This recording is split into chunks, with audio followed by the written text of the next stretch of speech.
Dans le cadre du Handifoot Festival, l'ACFF et le club de l'Académie ont organisé un match de Cécifoot opposant le Standard à Anderlecht. 2 équipes de 5 joueurs, dont un gardien voyant, 3 arbitres, une structure gonflable sécurisée, un ballon brillant et c'est parti pour 2 fois 25 minutes de plaisir.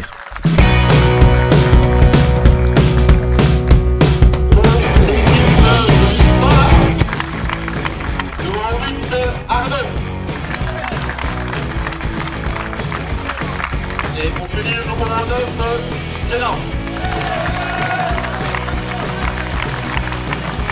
Les arbitres, un grand merci aussi à vous de vous avoir déplacé ici vers le canton de l'Est. C'est Torque et Jacques. C'est le foot, donc on joue le foot avec tout le monde ensemble. Le plus important pour nous, c'est qu'on protège les joueurs. Et donc pour nous, les choses les plus différentes avec le foot valide, c'est qu'on joue avec les joueurs ensemble. Nous sommes un team et ce n'est pas les arbitres pour le match, mais on essaye de prévenir les joueurs qu'il n'y a pas d'accidents et d'aider qu'ils sont possibles de jouer. Et comme ça, évidemment, ils doivent respecter les règles, mais la protection et l'amusement, c'est le plus important pendant le jeu.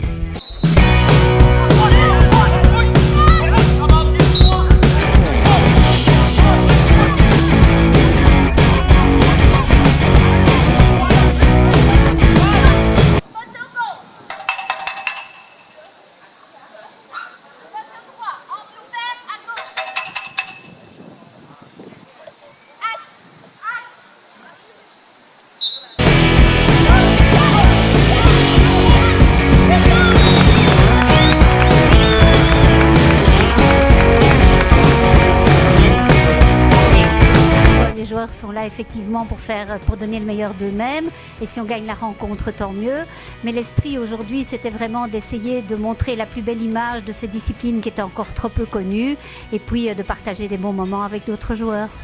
J'imagine que pour trouver des équipes en Cécifoot, il faut aussi se déplacer beaucoup. Oui, tout à fait. C'est la raison pour laquelle nous jouons le championnat de France et la Coupe de France. Et puis nous participons aussi à des tournois, un tournoi européen qui a lieu en Tchéquie, un autre en Allemagne.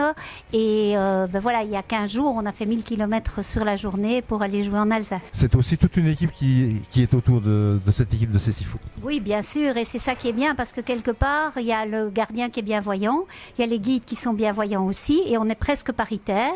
Et donc c'est une belle forme d'intégration par le sport.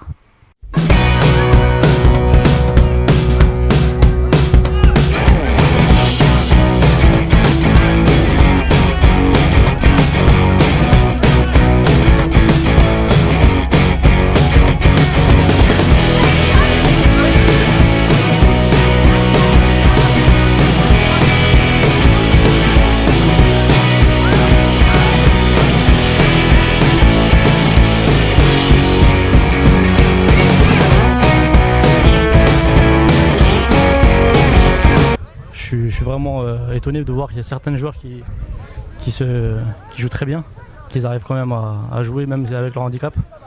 Donc c'est impressionnant.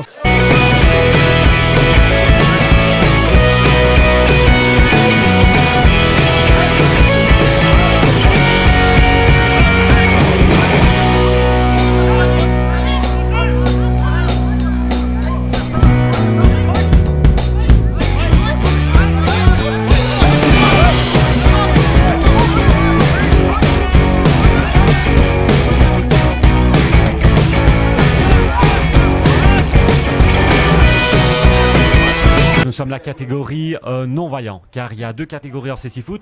Il y a la catégorie B2, B3 pour les malvoyants et la catégorie B1 pour les non-voyants. Et vous avez la particularité d'être aussi non-voyant. Pour un coach, ça ne doit pas être non plus évident que pour les joueurs. Voilà, tout à fait. C'est pour ça que je suis bien entouré, que j'ai un staff compétent à mes côtés. Et voilà, donc moi j'apporte mon expérience que j'ai pu accumuler au fil de ma carrière de joueur.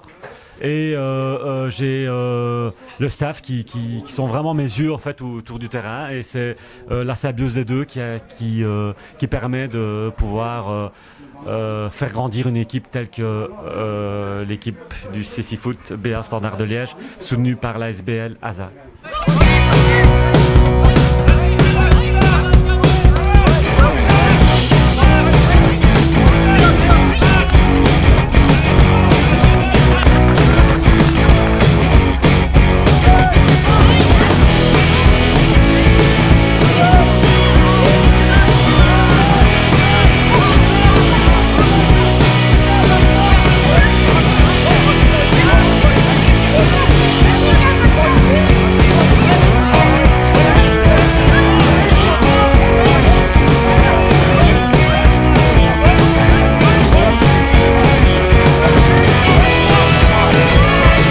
c'était mon deuxième match, effectivement.